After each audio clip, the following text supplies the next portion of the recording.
Hey everybody, guys and gals, TC here. Excuse the fan in the background. It's wicked hot right here in Metro Boston today. We've got a tropical storm coming up the coast. Going to get hit by it tomorrow. Hope I look a bit more presentable than I did in my last one. I'm going to do this a little bit differently because I don't have access to a bunch of my records yet, but so I'm just going to give some shout outs to the various people. But this is in response to my friend Rachel The Music MAM and her wonderful So You Say It's Your Birthday contest. I went looking this up and she wanted to know what artists were born on your birthday, what artists died on your birthday. That was a lot harder.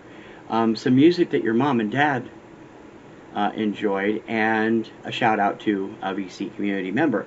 So I'm still relatively new at this. I thought this would be a great way for me to start at doing it. So here we go. First off, the people who have been born on my birthday. My birthday is the Ides of March, March 15th. And I was surprised. I didn't know so many people shared my birthday. I knew some of them did. I was aware of 2 or 3 of them, but I found this whole list. So the best way to do it is just to run down the entire list and pop up the pictures here and there and so on and so forth. So here we go in chronological order, just from 1900 on. I feel like Red Buttons and whoever it was didn't get a dinner when I used to do the Dean Martin shows, and man, does that show carbon dating on my part. 1912, blues singer and guitarist Lightning Hopkins was born. 1916 brought big band leader Harry James into the world on March 15th. 1927, it was Carl Smith. I have to actually look at my list here, who was a country singer and songwriter for many, many years. 1932 brought super producer Arif Mardin to life. I believe he was a producer for the Bee Gees.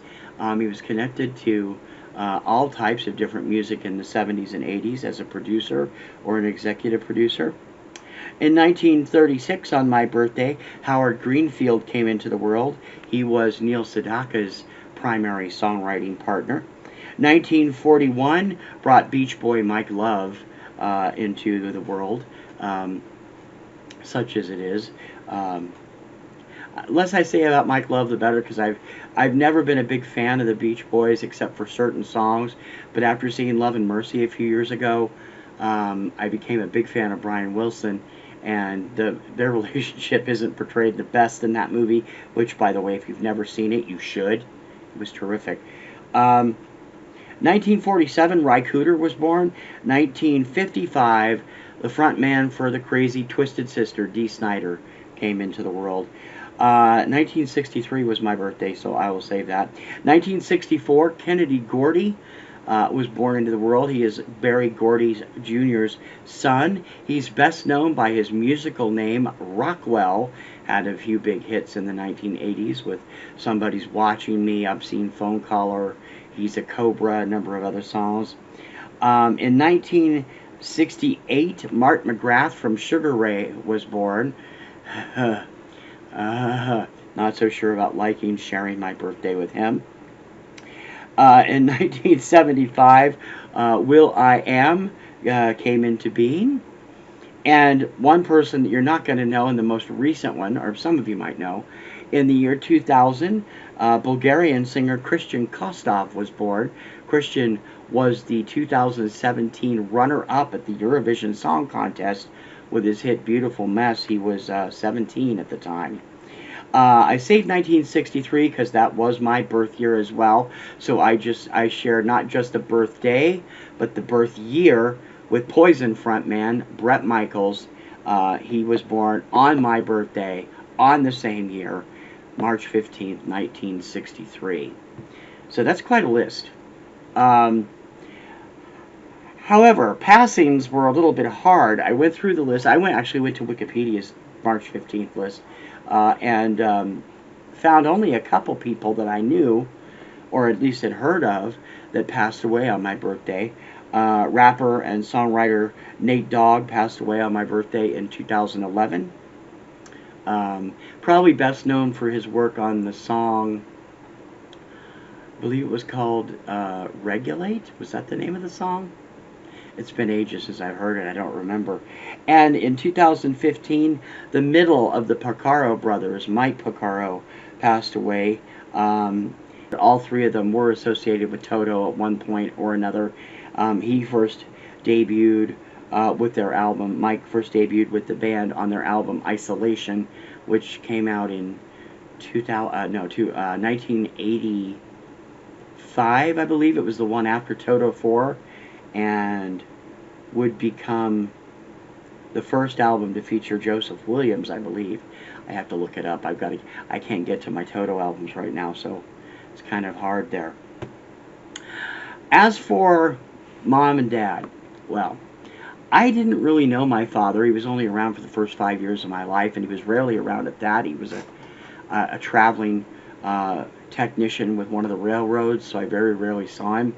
He would occasionally sit and watch American Bandstand with me when I was younger, or I would go and hang out at the little offices they had in this little teeny tiny Washington State town called Waverly, where we lived at the time.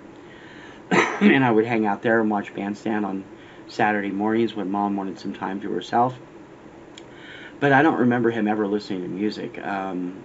I don't remember anything he liked musically. My stepfather, who was in the picture for 5 or 6 years in the early 70s, was a huge Johnny Cash fan, particularly loved Ring of Fire, and he also loved Sonny James' hit, My Love.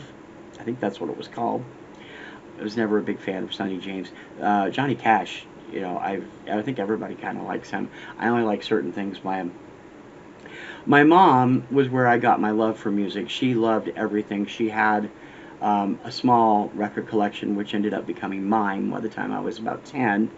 In addition to the kiddie records she would give me, she would buy songs for me records for me every 6 weeks or so. For 2 years when I have to go to the doctor for a gamma globulin shot because I didn't have a really good immune system. And it's a miracle I've made it this far. She was into Dean Martin, Perry Como, Al Martino was a favorite. She liked a lot of the crooners. She also was a big fan of Brenda Lee and a lot of the Ultra Lounge series of artists. She always had those kind of artists are on the stereo. I remember hearing Martin Denny. I remember hearing the gentleman that played the organ that was also a baseball player, Denny Moore, I think that was his name. I'd have to look it up. But she liked all that stuff. And then later on, when I started getting into music, she found herself liking a number of the acts I liked, like the Carpenters. She was a big fan of them. The Captain Tennille. Most of the softer stuff, she was not a big fan of the bubblegum stuff like I was, or disco. But she had a lot of varied tastes, so that was great. So I get my love of music from her, and my record collection, really. I promise I will get it mostly out of mothballs in the next few weeks. Shout out. I tell you, I'm new to the VC. I've been around lurking for about a month and a half. I first found the VC when I went online to look for some information on one particular topic, and it led me to one channel first that had what I was looking for. So I'm going to give them a shout out. That's Frank over at channel 33 RPM. Fell in love with Frank's channel. He's a funny dude. I watch so many other channels. There are too many to name. I've already, like Rachel, I've already had correspondence with. Beth at B-Side Records. Mike, the guitar player. So many other people I enjoy watching. So I'll put a list of some of them that I just mentioned in the notes, and hope you like it. In any case, I hope you're going to continue to enjoy what I have to offer. I have an original idea coming up. I think it's original in the next day or two. I'm going to be offering lists from time to time, and I call them my Baker's Dozen, and because I do this on Subject Cinema, my wife and I's film podcast. So when I do lists, I'll probably be doing 13 albums or songs or whatever, and call it my Baker's Dozen, and I'll have one of those up for you soon, as well as a couple more contest entries that I can't wait to be a part of. Until next time then, I'll see you soon. Toodles.